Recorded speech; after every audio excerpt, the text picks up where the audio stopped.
Tosin, thank you. Grief continued to pour in this afternoon for that young couple gunned down outside of the Jewish Museum. Also, a message of resilience.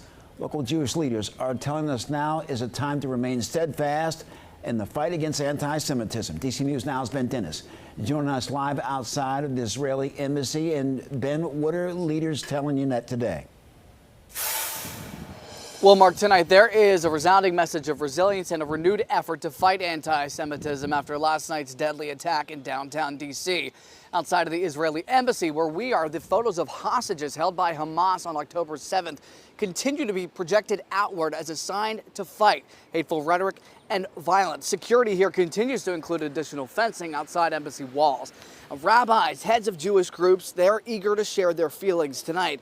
First, of profound sadness and notably the need to continue to fight any kind of hatred and violence as war continues to grip the Middle East and upend so many lives. The toll now directly on American soil after last night's killings. The CEO of the Jewish Federation of Greater Washington says that he was home on the couch when a text appeared on his phone about the shooting. He says his organization will review security protocol, which could include training and physical security as well.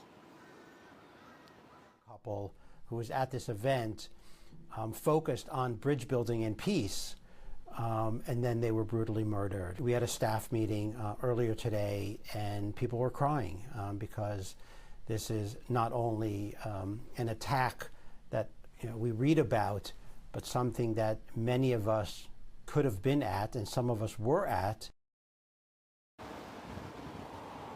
And coming up in the next half hour, a local rabbi and his message tonight of grief and reflection on fighting anti-Semitism. And from the U.S. Holocaust Memorial Museum on the National Mall, their chairman saying, quote, "Insightful anti-Semitic rhetoric is a growing and increasingly deadly danger to Jews and societies worldwide.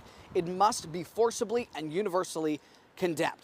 Now, the Capitol Jewish Museum says they plan to reopen in the coming days with the necessary security in place.